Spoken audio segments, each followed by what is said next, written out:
Here is your Radio Theater Channel weekly podcast for download. The RTC still has the very best old-time radio on the live streaming.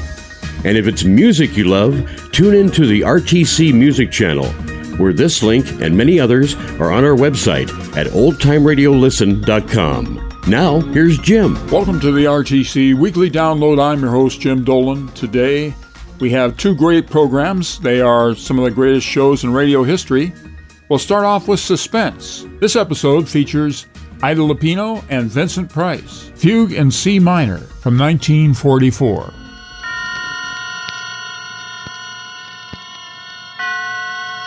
Roma Wines present Suspense.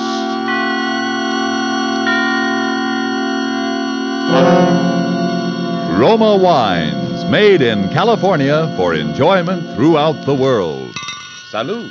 Your health, senor. Roma Wines toast the world. The wine for your table is Roma Wine, made in California for enjoyment throughout the world. The Roma Wine Company of Fresno, California, welcomes you again to this weekly half hour of Suspense. Tonight, from Hollywood, Roma Wines bring you as stars Miss Ida Lupino, currently being seen in Warner Brothers' In Our Time, and Mr. Vincent Price of 20th Century Fox, soon to be seen in the Darrell F. Zanuck production Wilson. For the appearance of these two distinguished screen personalities, Lucille Fletcher has written a suspense play that deals with brooding anxiety and sharpening suspicion, played against the severe and forbidding background of the late Victorian era.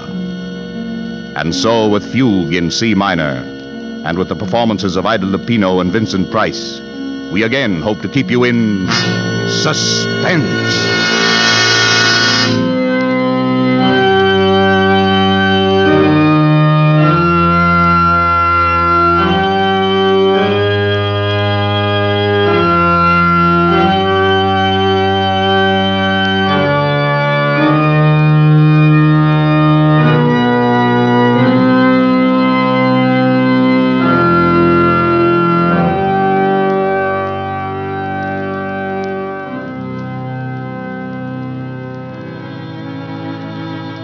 April 1st, 1900. Dear Bessie, this is just to let you know that I've arrived in Pilotsville. Lizzie met me at the station. Of course, she is heartbroken about Papa's bankruptcy, and for some reason feels that it's up to me to remedy the family situation. I told her I'd been offered a job, but she swept that idea away in horror. A girl with your looks, Amanda Peabody, doesn't have to get a job. There are too many rich husbands floating around for that. Furthermore, she says she has a rich husband already picked out for me right here in Pilotsville. Don't you remember? I told you about him at Christmas time. He's a Mr. Evans, rich as Croesus. Charming, cultured, a lonely widower with two dear little children. And besides that, he's just your type, a real intellectual. You should hear him play the pipe organ. And well, Bessie, I've met so few interesting men lately. And all you'd have to do is lift your little finger.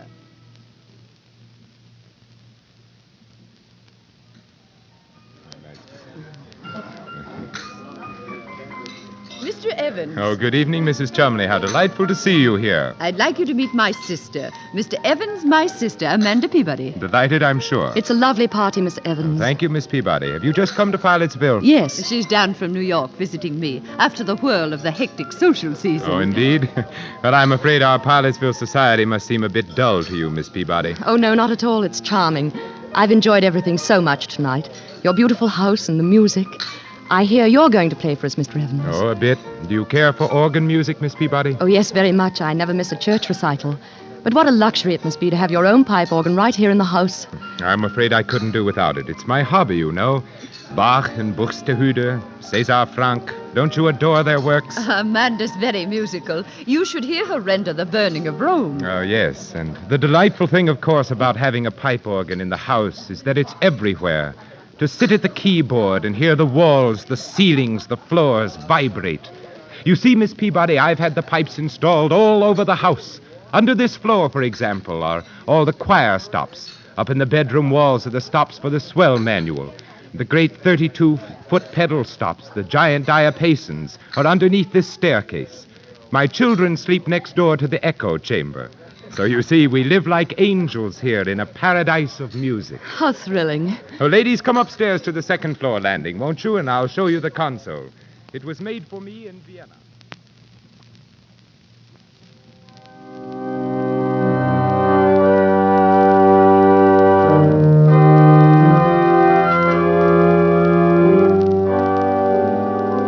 April 7th, 1900. Bessie, dear, to tell you the truth, I really find him fascinating. I wish you could hear him play. It sweeps you off your feet. There is such wildness to it, and at the same time, such dignity. And to hear the sound all through that marvelous house, rolling through those gorgeous rooms with their beautiful tapestries and potted palms. I could listen to him all night. You have the most amazing eyes, Miss Peabody. What are you thinking about? The music. Oh, please don't stop. It's so beautiful. You seem to be as mad about music as I am. Your sister says you play too. Oh, no, only a little. My appreciation of it is all inside, I'm afraid. Well, that's plenty. If one can't play, it's better just to enjoy the music of others. I can't bear this sentimental drumming, can you? I shouldn't think you would enjoy it. The idiotic tunes people play nowadays. Give me the old stern classics. They have strength and power. Give me something with life to it, something that will flood the whole house with sound.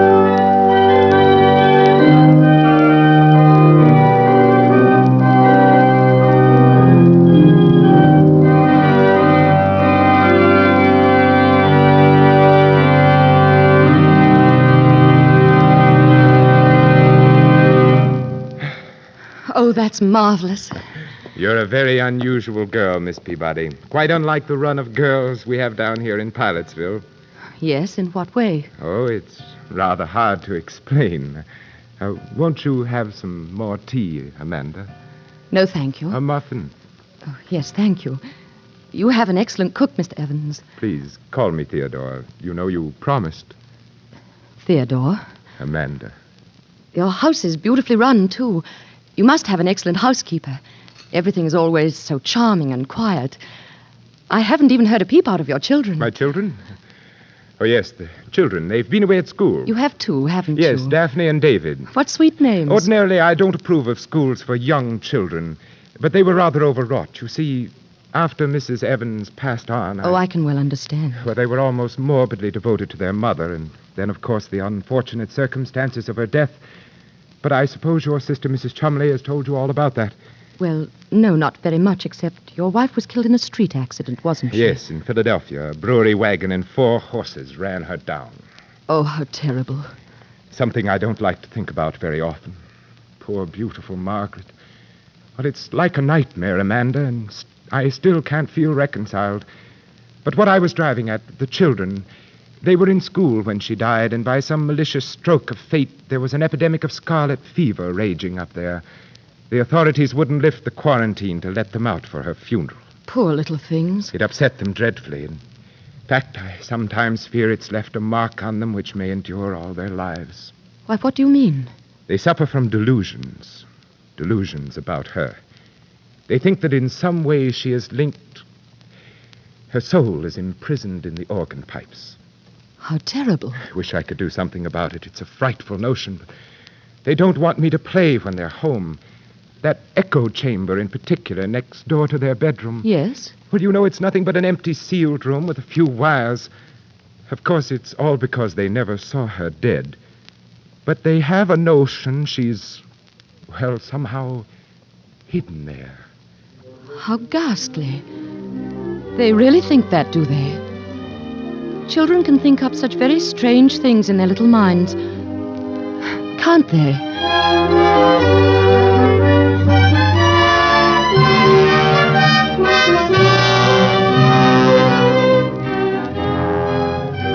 Tonight, for Suspense, Roma Wines are bringing you as stars Miss Ida Lupino and Mr. Vincent Price, whom you have heard in the prologue to Fugue in C minor.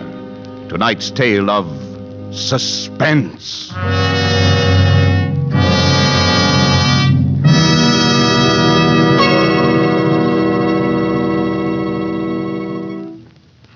Let us look in on another scene for a moment. A smart dinner party at the internationally famous Hotel Nacional de Cuba in Havana. One of the guests, a world-traveled American, sets down his wine glass and remarks that a truly fine wine always carries the unmistakable flavor of the particular vineyards from which it comes. Well, then, laughs his Cuban host, you must be homesick for California right now. For the wine you are enjoying so much is from America, from California. It is Roma wine. Yes, it's true. Our own wonderful vineyard country in California produces in Roma wines that discriminating people in other lands esteem as an imported delicacy. Yet you, here at home, can enjoy these distinguished Roma wines for mere pennies a glassful. You pay none of the expensive overseas shipping charges and duties. Daily with your meals, or when entertaining, or any time, you can delight yourself with the wonderful flavor that comes from age-old wine-making traditions perfected by modern quality controls and tests. Yes, only pennies a glassful for a treat you are certain to enjoy. For remember, Roma wines are America's largest selling wines. Roma, made in California for enjoyment throughout the world. And now it is with pleasure that we bring back to our soundstage Ida Lupino as Amanda Peabody and Vincent Price as Theodore Evans in Fugue in C minor. A tale well calculated to keep you in suspense.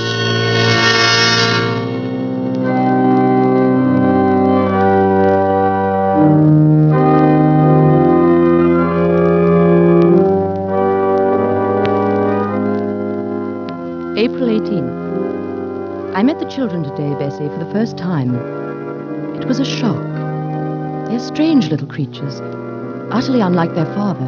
The girl is about 11 and the boy 8. They were both dressed in deep mourning. Their large gray eyes seemed strained with terror, and they listened and trembled at every sound. This is Miss Peabody, children. She's a very good friend of mine. Now I want you both to shake hands with her. Well, come now, Daphne. You can at least tell Miss Peabody how old you are. Oh, no, please don't press her. I know when I was a little girl, I hated people to talk about my age. I'd much rather hear about school. We're not going back there, no matter what anybody says. David. Oh, that's all right. Then you didn't like school? No, and Mama didn't like it either. She cried when we went away. Oh, but your Mama wanted you to be educated, didn't she? She wanted you to grow up and be intelligent people, didn't she? Well, didn't she, Daphne? Who are you? You may call me Aunt Amanda. I'm a friend of your papa's. Do you know where my Mama is? Your Mama? Well, your Mama's in heaven, dear. No, she's not. Then where is she, dear? Don't start them off again, Amanda, please. It's too upsetting. Now, come along, children. We're going to have a little music now, like old times. Do you remember when your mother was alive? We all used to play together. David, you with your cornet, and Daphne at the violin, and Mama at the piano. Well, Miss Peabody plays the piano, too, and she's promised to play Narcissus, Mama's favorite piece. Well? Perhaps some other time, Theodore, when they don't feel so strange. I tell you, I've humored them to death, Amanda. Now, come, David. There's your cornet on the mantelpiece, and Daphne... No! I insist. Now, look. I'll start the melody on the organ. David, you come in with your cornet obligato in the third measure. Daphne, you can follow me.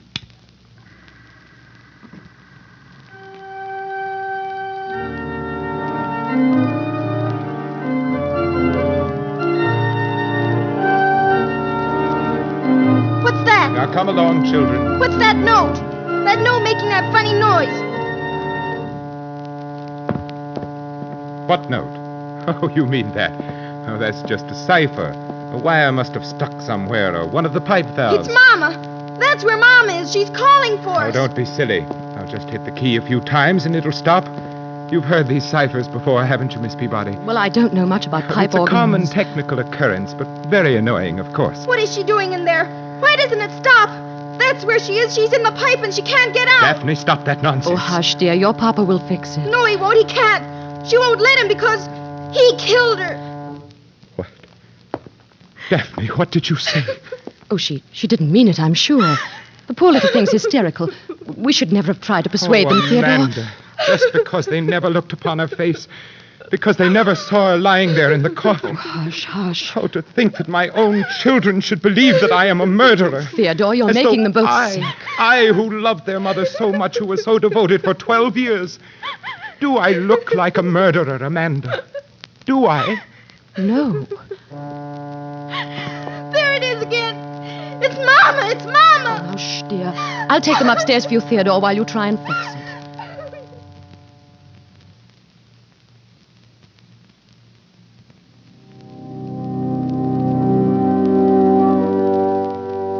April 24th.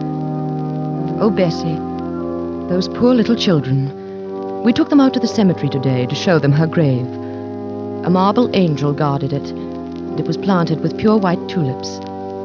How final it was and peaceful. And yet, they began to tremble again the moment we set foot inside the house. Poor Theodore. The man is nearly out of his mind. What can he do? I keep asking myself that question. What can he do? She died in Philadelphia, you say? Yes, on May 15th, just a little less than a year ago. And you weren't with her? No, she went there to take a piano lesson. There was this new teacher she'd heard about. She was always so self-conscious about her technique. But she never reached his studio. They notified me at midnight from the city morgue. And no one in Philadelphia saw her? No one, except the attendants at the morgue, of course, and the people who picked her up after the collision. It was such a brutal accident. But there'd been no one from among them who could speak to the children, explain to them. Oh, no. Oh, it's all too horrible, so sordid. I know, my dear, I hate to make you suffer, but if we could find some way, if they could just believe. When you brought her back here to Pilotsville, there was a funeral. Yes. And was there anybody then who saw her? No, I couldn't bear it. I didn't think at the time. She'd been so beautiful. Her lovely, sweet, gentle face and her eyes. The horses had completely trammeled. Oh. Even if the children had been able to come home, I wouldn't have let them look. The coffin was sealed when I left Philadelphia. I didn't want to see her again myself. But there was a funeral. People came. There were flowers, an undertaker. Yes? Well, if they could believe that. If there was one witness. Perhaps Lizzie, my own sister.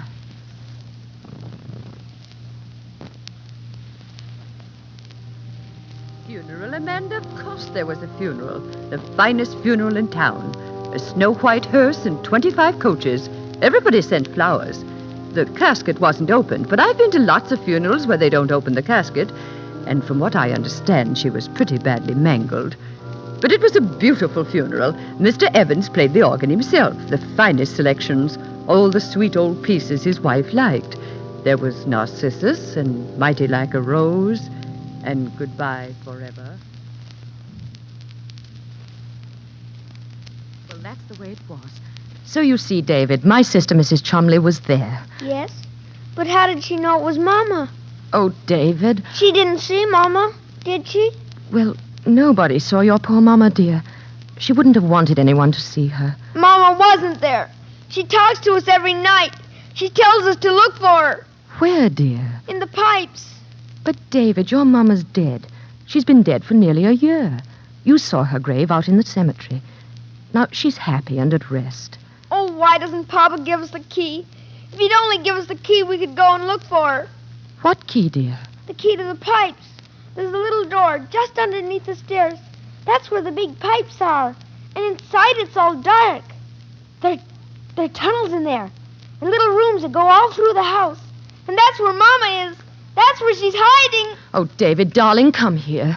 No, I hate you. But why do you hate me? Why don't you let me help you? Because... Because what? Because you like him. Him? Papa, you're going to marry him, aren't you? Why, David... Yes, you are. Daphne says you are. You're going to marry him. And then we'll be sent back to school. And there'll be no one left to help Mama. Poor Mama will never be let out. Oh, I hate you. I hate you. David! David, what are you doing here? Did you strike Miss Peabody? He's sick, Theodore. I'm sure he's very sick. Go to your room at once. Oh, those dreadful children, Amanda. I tell you, they'll ruin whatever happiness we might have. Theodore, I love you very much. But I couldn't marry you. Not with that child's cry ringing in my head. We've got to help them. Give them that key. Let them go and look in the room where the pipes are. Then they'll see for themselves that there's no ghost. Key? Who told you about a key to that room? Why, the children. The children. Amanda, I'm going to tell you something I've never told to a living soul. It may frighten you. Yes? Margaret was going mad when she died. Oh. No one knew it but me. It ran in her family. I discovered it long after we were married, after the children were born. Otherwise, I'd never... And now you think the children? Yes, I'm afraid so. It was peopling of sound she had, just like them. A fear of the dead's returning. She used to play... What's that? Why, it sounds like the organ. But the motor isn't on. The console was locked when I left. Well, someone's trying to play. No one but me can touch that instrument. It's forbidden in this house. And the servants are out. Unless those children... Come upstairs, Amanda. Theodore, open that door. Go in there and see what's happening, please. No, Theodore. I won't give in. I won't be a prey to it. Do you hear? I won't. There, it's stopped now. Yes. It was probably nothing but the wind. Theodore, give me that key. I'm not afraid. Are you saying that I am? I don't know. But I'll be fair with you, Theodore. I couldn't marry you and live here with that any more than your children can. What do you mean by Rip that? out those pipes. Rip out the whole pipe organ. Give it to a church, but don't keep it Get rid here. of the pipe Yes, it's not organ. worth I couldn't. The whole house was built around it, Amanda. It's been the very soul and spirit of this home. It's been the curse, you mean. Theodore, I know I'd go mad, too, if I had to listen to it night and day. It's so hollow. To think of those pipes so huge down there in the darkness. Why, I'd begin to hear things, too. Theodore! Quiet, be quiet. Come outside. No, give me the key. Give me the key. Hysterical, Amanda. I'm sorry I've overburdened you. Well, why don't you want to go in there? Is it because you know something? You did something. What do you mean? Did you kill her? Amanda. Theodore. Very well, Amanda. Here's the key. If that's the way you trust me, we'll go down there and look around together. Come, Amanda. I'm sorry, Theodore. It slipped out. It was a dreadful thing to say. It's all right, I understand. Yet it hurts a little. I've trusted you so completely, Amanda. Oh, Theodore. Yes, Amanda. Let's not go in there. I do trust you, darling. I believe everything you've told me. No. This little key, to think it should mean so much. Oh. How black it is. Yes, pitch black. And cold. Oh, where are the pipes? I can't see them. Come in further. You'll see them as soon as your eyes grow accustomed to the darkness. The biggest pipes pack this well under the great staircase like giants. Yes, I'm beginning to see them now. But shouldn't we go and get a candle? Go in a little further. Now be careful. The floor's a maze of wires. Now stand there for a second. Theodore! Theodore, don't leave me. I won't be long. I thought you said you weren't afraid. I'm not. It's only... Theodore, where are you going? Just upstairs to play for you. Theodore! I'd like you to hear how the music sounds in the darkness. It's quite an experience being so close to the pipes. You know, narrow, suffocating, especially when I play the great Passacaglia and the fugue of Bach. Oh, Theodore, please, I don't want to stay here. here. One of the Rheinberger symphonies or the great chorales of César Franck. Margaret, of course, preferred Narcissus. Margaret? You're very gullible, Amanda. Then you did kill her. You killed her in this room. And you're going to kill me? Yes, simple, isn't it? Why? Why? I don't know. One gets tired every now and then of mere music. Sometimes the classics demand competition. A scream, for example. There's something so exciting about pulling out all the stops and drowning out all human sound. Have you ever tried to match your voice, Miss Peabody, against the thunderous voice of Bach? It's most effective. And then when the struggle gets weaker and the air is almost gone and you choke and gasp for breath, to bring the music down softer, softer. Theodore, you're mad. Oh, you're mad. Amanda, would you deny me that pleasure? No, help! I promise you the concert won't be too long. It takes about 8 hours before the air gives out. But you know, I could play for days. And don't worry about the children. I think you've convinced them about the ghosts. What's that? Theodore! Someone shut the door. It's locked and the key is outside. Who's there? Let me out! Let me out! Theodore! Get away from me. Let me out, you hear? Let me out! Let me out! I can't breathe! I'm suffocating. It's so dark I can't breathe. Let me out, please! Please, I can't breathe. I can't... Oh, no. No, don't. I can't. Let me out. I can't breathe.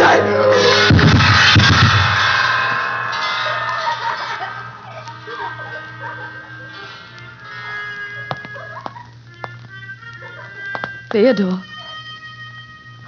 Theodore! Let me out! Let me out! He's dead! He's dead! Daphne! David, where are you? Oh, please open the door! Help me! Help me! Oh, no, no! Oh, no!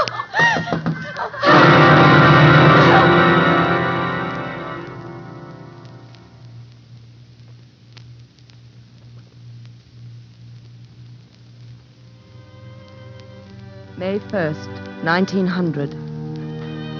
I shall be coming home in a few days, Bessie. But I still can't sleep at night. I can still hear that laughter.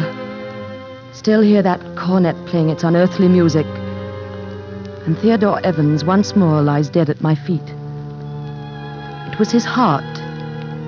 He died of fright. In those few moments, he anticipated the hideous fate he had meted out to so many. And I might have died there, too, if he had not gone so quickly. For the children hated me. They wanted to kill us both. Those terrible, pathetic children. What horrors they must have sensed in that charnel house. There were other women besides his wife. The police found them all, buried and stuffed away into unused parts of the pipe organ. Bessie, I was in that pipe room alone with him for 4 hours before that door creaked open. There they stood, and I shall never forget their faces or the things they said. All right, Miss Peabody. You can come out now if you're really sorry. I'm sorry. Are you sure he's quite dead? Yes, he's dead. We were right all the time, weren't we, Miss Peabody? Yes, you were right. Now, will you come and help us find Mama?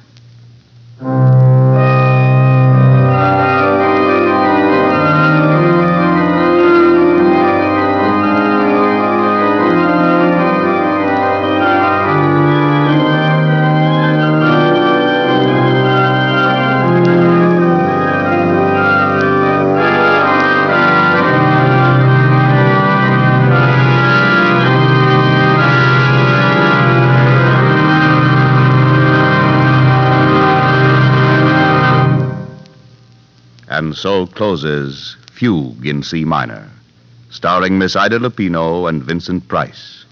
Tonight's tale of Suspense. Suspense is produced and directed by William Spear. Of all the rich treasures man gets from the earth and Mother Nature, none has been more highly esteemed than wine, good, delicious wine. And if you are one who does not yet know how much and how delightfully Roma wines add to your meals, well, let me urge you not to miss out any longer on such a treat as this. There's nothing complicated about it. Just get and serve Roma wine with any meal or any time in any kind of glass you wish. Serve it chilled. Try the many different kinds of Roma wine until you find those you like best of all. Try Roma California Sherry with its wonderful nut-like flavor as an appetizer, or ruby red Roma Burgundy, or the deliciously delicate flavored Roma Sauterne. These superb wines cost you only pennies a glassful, yet they make even the simplest meal taste like $1 million. Get some today, and if your dealer is temporarily out of Roma, please try again soon. You owe it to yourself to have and regularly enjoy ROMA, Roma Wines, America's largest selling wines, made in California for enjoyment throughout the world. This is Ida Lupino. Mr. Spear has just been telling me a little about next week's Suspense show. The stars will be Thomas Mitchell and Donald Crisp in a story about a man who had headaches, tried everything to cure them, finally went to a psychiatrist, and found out that he was a murderer. That certainly sounds like a broadcast we listeners won't want to miss. One more word. Please don't forget to buy that war bond this week. Next Monday, same time, you will hear Thomas Mitchell and Donald Crisp in Suspense. Presented by Roma Wines, ROMA, made in California for enjoyment throughout the world. This is CBS, the Columbia Broadcasting System.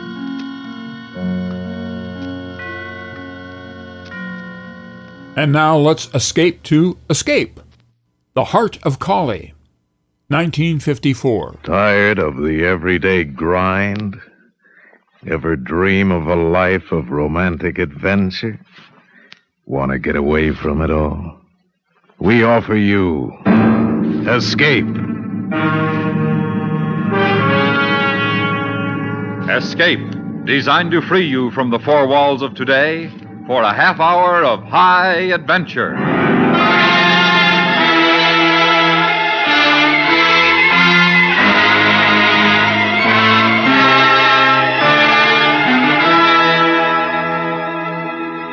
You are at the end of a journey you've committed murder to make. A barren wasteland of India, silent, desolate, where there is a cave and a carved image of the goddess Kali, whose heart is a ruby big as a grenade, and which is guarded by a smiling old man from whom there is no escape. Listen now as Escape brings you Ross Murray's story, The Heart of Kali.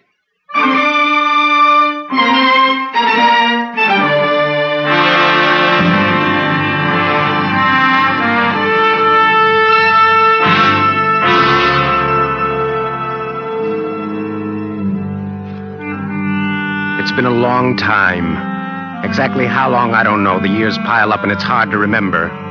But the beginning is easy. The beginning was a bar on the San Francisco waterfront early in 1946. Anton Korchak, owner of the Sea Nest, had put a new bartender on, and I waited a week before I made my pitch. It got a reaction. Funny, Whitey? Kills me. Well, I'm telling you it's true. Kid, if I believed every story about an idol with a ruby for a heart, you'd think I'm out of my mind. Now, listen, all I need's a few $100. No, you listen. Every waterfront bum comes in here has got a dream to hawk. They sell for a beer. You want a few hundred. Yeah, but it's true, I tell you. This ruby's as big as a hand grenade, and it's there for the taking. Now, why didn't you take it when you had the chance, Danny? I had to get out of the cave when I heard my patrol start shooting. What good was a ruby in my pocket and a Jap bullet in my back? Look, nobody told you to come back to the States when you got mustered out either, did they? Couldn't help it, Whitey. I got malaria. They shipped me out of India before the war ended. Well, it was 2 years ago. How do you know the ruby's still there? I know it is. It's in a temple. All I have to do... What's the matter? What do you suppose all them swamis around the temple are going to be doing while you grab the ruby? Clap hands? Yeah, but the only one near the idol's an old man. He's just sitting there looking at it. Now, Whitey, it's a cinch, honest. Come on, invest 500, get back maybe 100,000. Beat it, kid. I got work to do. Whitey. Me and the sawed-off ball bat, Danny. I'll beat it.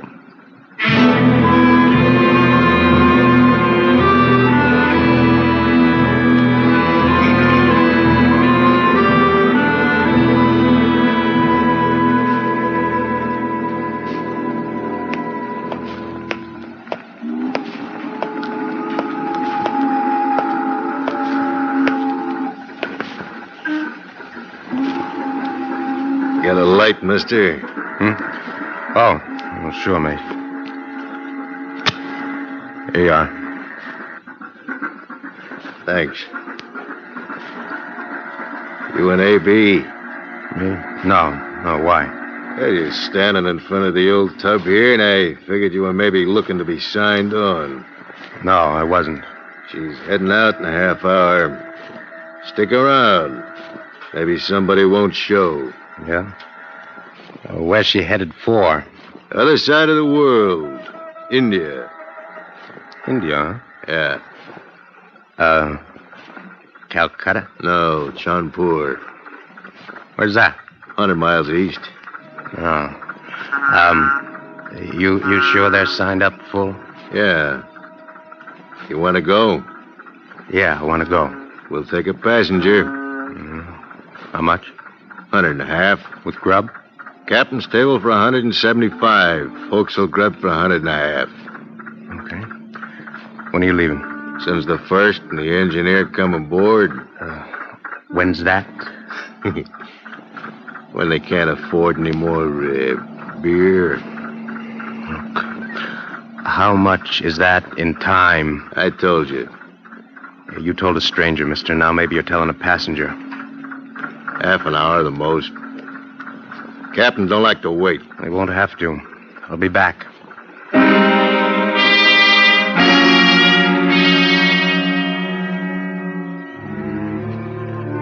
I started back for the sea nest. Somebody had to listen to me. The ruby, the heart of Kali, had beat inside me like it was my own. I knew I'd do anything to get my hands on it. I'd found the way to get to India. And now all I needed was the money to buy it. It was only a few minutes before closing when I got there. Whitey was mopping up the bar, and the place was empty. Hey, Whitey. Bar's closed, kid. I don't want a drink. Come here. Come here. I got something to tell you.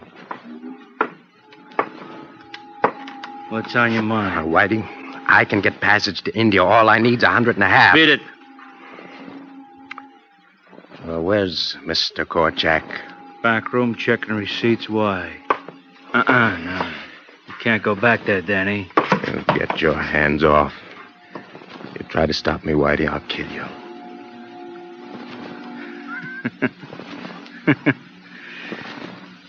Go on in, kid.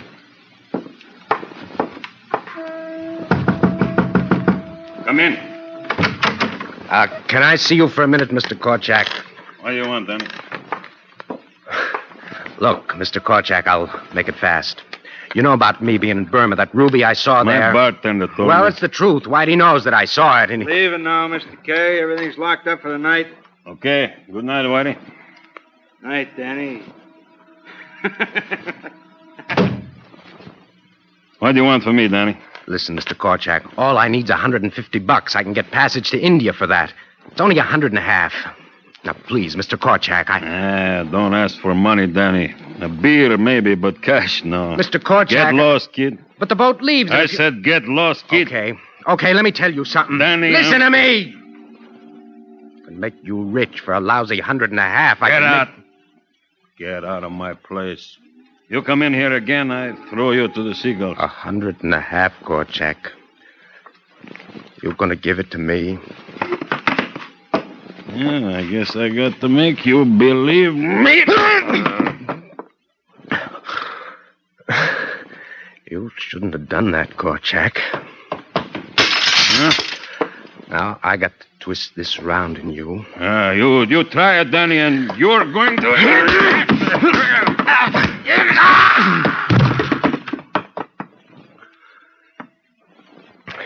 You should have given me that dough. It's a lot cheaper than dying.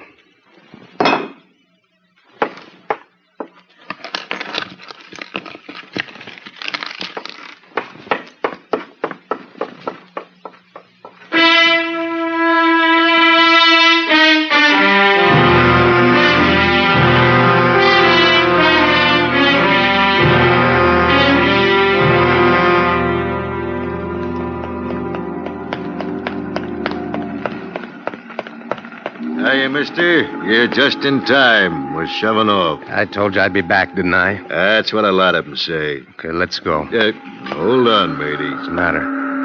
Let's see the color of your money. Money, yeah. Here.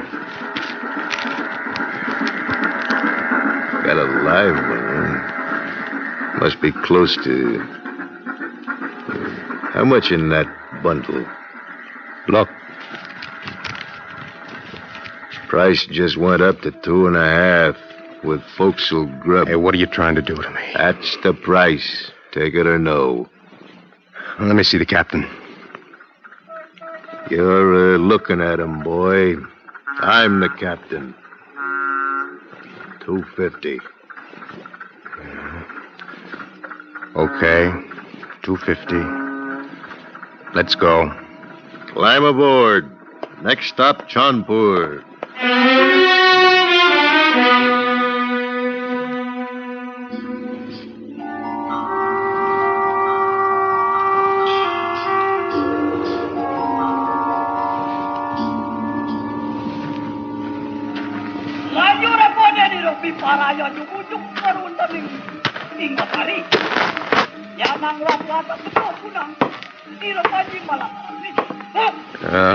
You Mr. Macon? Yes? Captain of the Paxton told me to come and see you. Said you could find me a small boat and a guide. I can. When do you wish these things? As soon as possible. Where do you wish to go? You know where Tinsukia is? Mekan knows India well. Well, what's the best way to go? Your boat will take you north up the Brahmaputra River. Then you will go overland west to Tinsukia. How long will that take? I should say 2 weeks. Okay, let's get going. All charges are in advance. How much? $500 American. I don't have that much. How much have you? $300. Please, do not lie to me. 300. Captain Evans of the Paxton has already notified me that you have at least 400. I don't. Then how much? 350. You take it or I shop around. Be back here tomorrow morning and I will take you to your boat. And what about my guide? He will be there. You better be. Good day.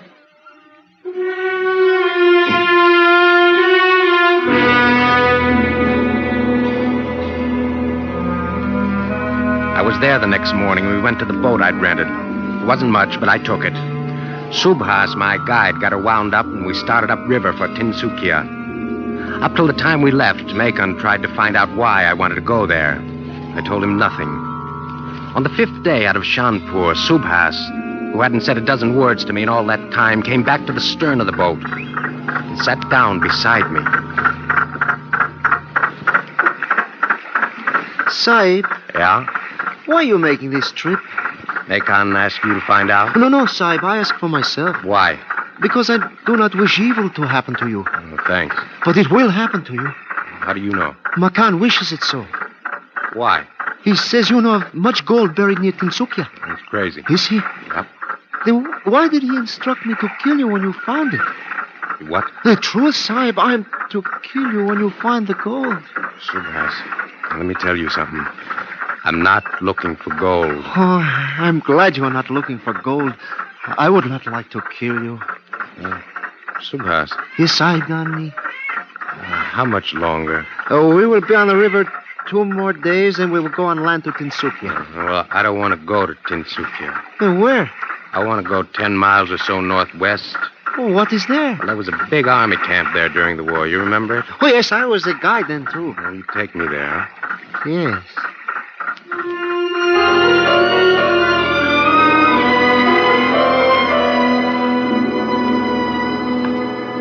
It was after my outfit came over the Pangsop Pass out of Burma that I found the Temple of Kali.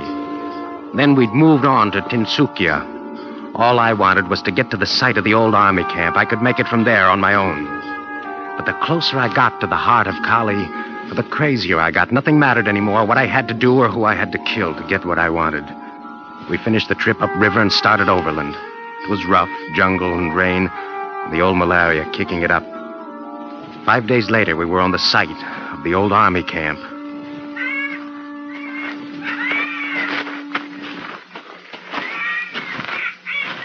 This is far enough, Subhas. But there's nothing here. There's enough. This is as far as we're going. And then we shall rest before we return. I'm not going back. Then what are we... I got to do the rest of this alone, Subhas. You have no need for the gun. I know nothing of what you do. No, but you would if you stayed with me any longer. But I do not...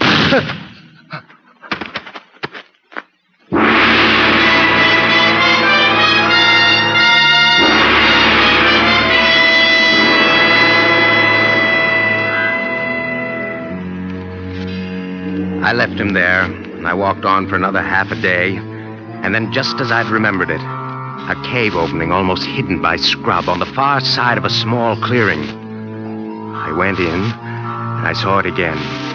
At the far end of the cave, the idol Kali, and in the flickering light of the lamp, its heart. I moved closer to it.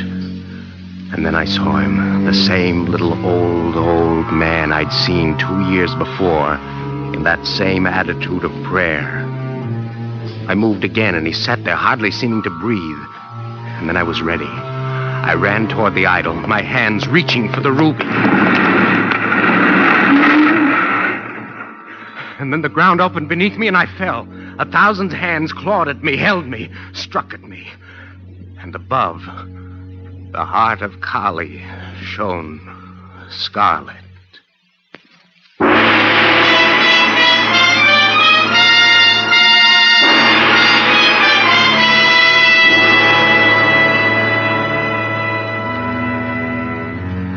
I don't know how long I fought them, but the time came when I couldn't fight anymore. And so I quit and let whatever it was drift over me.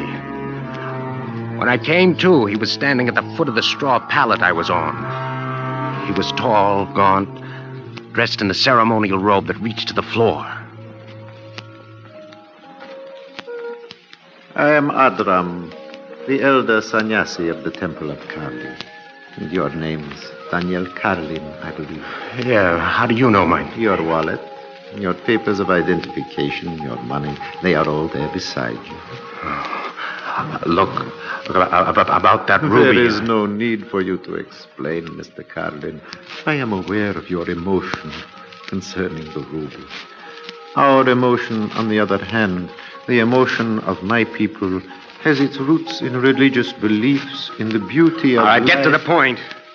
The point? Yeah, stop playing cat and mouse with me. If you're going to kill me, do it. Get it over with. If it's torture you got in mind, then you shouldn't have let me live.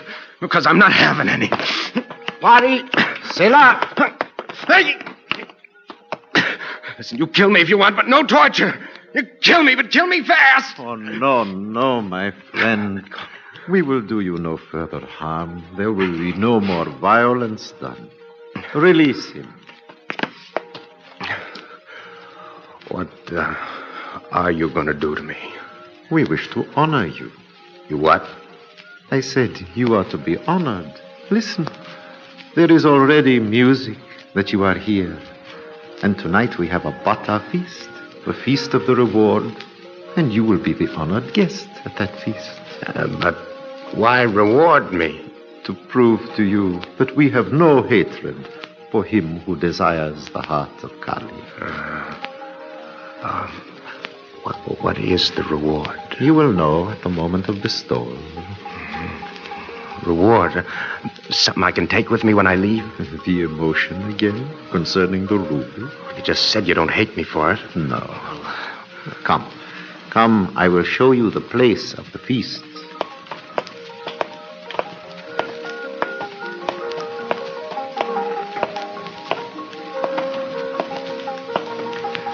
This is the feasting hall where you will be the honored guest tonight. Adram. Yes. How do I know for sure that I won't end up on that altar there with one of your people standing over me, ready to start butchering? You have my words. How do I know that's enough? Why do you torment yourself, my friend? Had I wished it, you could have been a sacrificial lamb long before this. I want to see the old man that sits in front of the idol. You will see him tonight. Hey, who is he in this setup? You will know tonight. Now, I think you had better go back to your room, lie down, and wait. No. Are you afraid? Yeah, I am. Believe me when I say your life is precious to us now. Doubt that. Do not. I speak the truth. That's the trouble. I get the feeling I'd be better off if you lied to me. Go. Rest for the feast.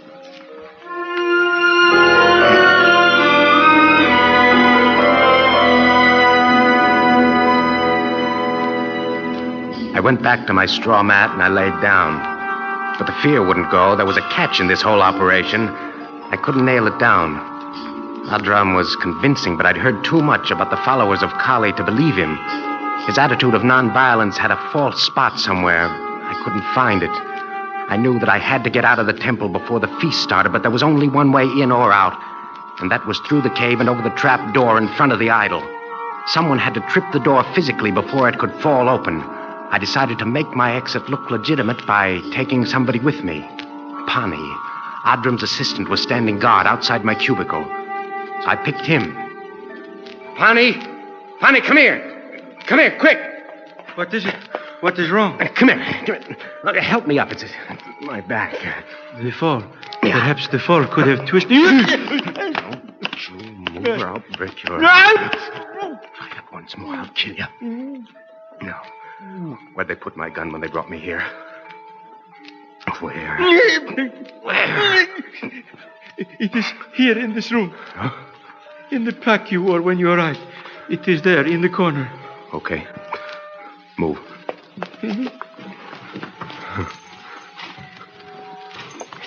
What do you know? What are you going to do? I'm leaving.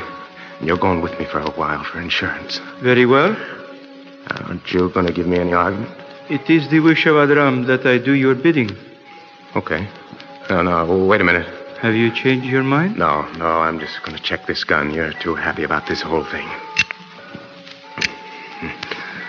Clip's still full. I thought maybe you... No, nothing's right about this whole setup. Let's get going. But Adram... Just in case you don't know it, this 45 can put a hole in you as big as a fist. Now move.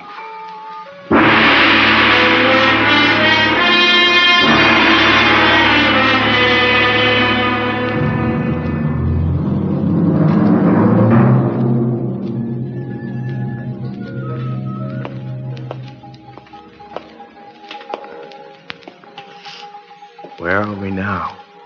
We are behind the idol. Wait a minute.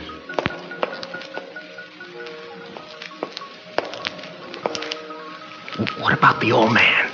He will not speak to us nor attempt to stop us. How do you know? I know. Okay. Well, let's move. Remember, if that trap door opens, you get dead. So no signals, huh? No.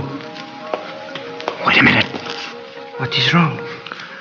As long as I'm getting out like this, I might as well get what I came for. The heart of Kali? Yeah. Now, back toward it.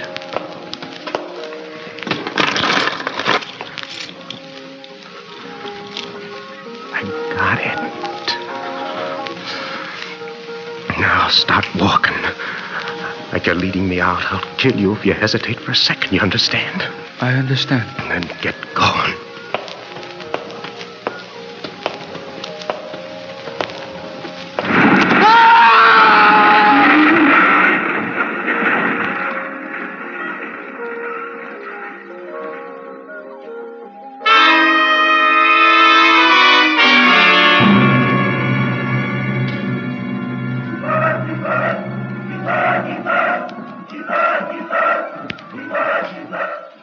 My friend, the butter feast is almost at an end, and yet not one morsel of food has passed your lips. I'm not hungry. Are you afraid you will be poisoned? Yeah. I will be your taster, if you wish. Adram, why didn't you kill me for trying to escape? Because your attempt was a normal reaction. You harmed no one. No, but I tried. Oh, but you had provocation.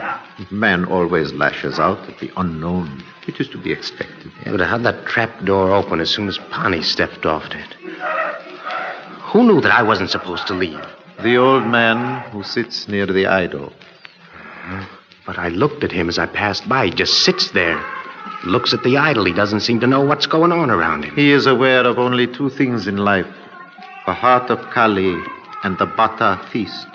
He knew of the feast, and he knew that if you left, there would be none. Therefore, you are the only excuse for living that he has.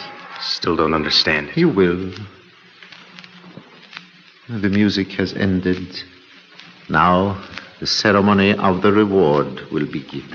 Adram, set your mind at ease, my friend. No physical violence will be inflicted upon you. But Adram, I have a question. What is it, my friend? Has anybody else ever tried to steal the ruby? That is an intelligent question. Yeah. I will answer it when the time comes. Well, why not answer it now? I will answer it in a moment.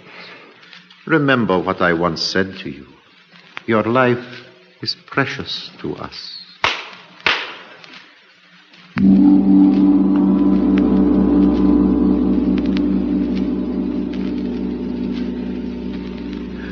Advance, guardian of the heart of Kali.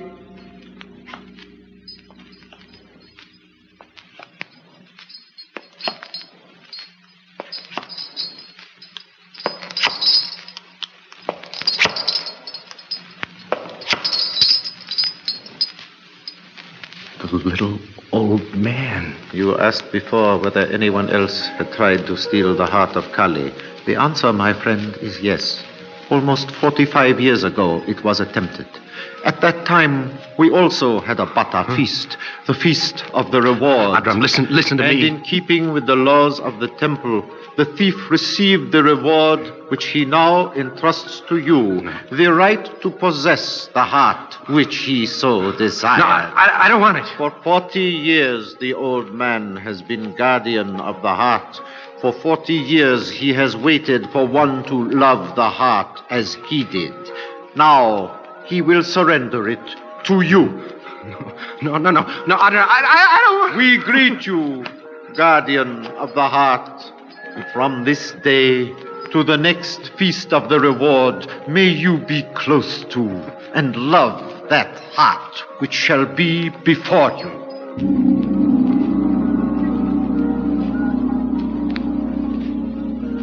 Hail the new guardian.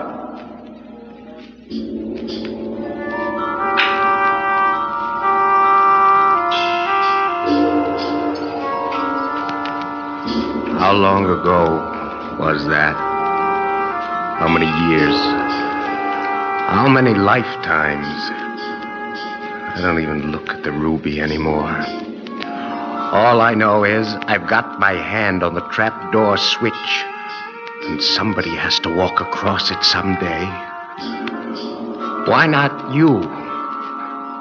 Oh, that ruby, that red heart. It's yours. It's as big as a grenade, and it's yours. Take it. Come and take it.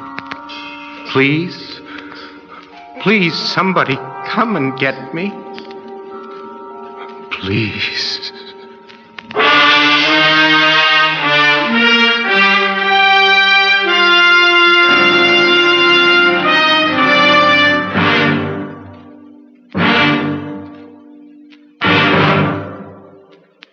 Under the direction of David Friedkin and Morton Fine, Escape has brought you The Heart of Kali, a story by Ross Murray.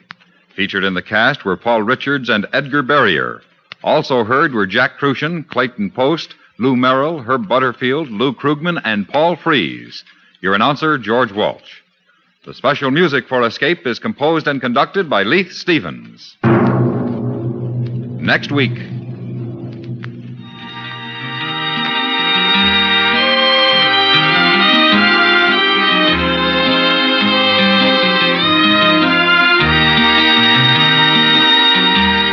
That's right, Gunsmoke. Now a word from William Conrad, who many of you know as Marshal Matt Dillon of Dodge City. Thank you, George. You know, today marks the last of the current series of Escape programs, and I know you will miss it as much as I shall. However, I would like to think that all of you who have listened to Escape these many months will now be able to take your pleasure in listening to Gunsmoke. Yes, starting next week, Gunsmoke will come to you on a new day at a new time. Chester, Doc, Kitty, and I, together with all of our strong-minded, brawling, hard-living citizens of Dodge, will come to you next Saturday, October the 2nd. So, goodbye for Escape. And we hope you'll all tune in to your local CBS radio station next Saturday, October 2nd, for Gunsmoke. Until then, thank you, and good night. Thank you, Bill. Stay tuned now for Night Watch, which follows immediately over most of these same stations. Meet Corliss Archer for Monday Night Merriment on the CBS Radio Network.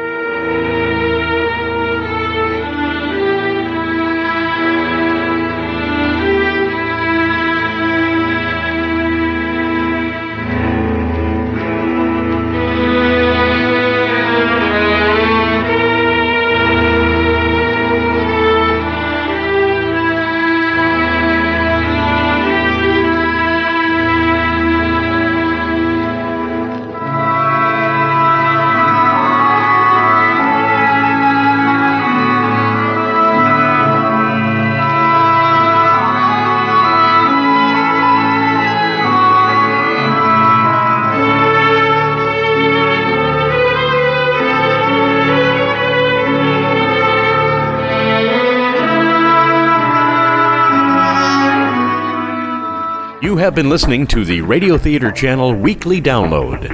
Check out our continuous stream at www.otrlisten.com. And join us next week for another Radio Theater Channel weekly download.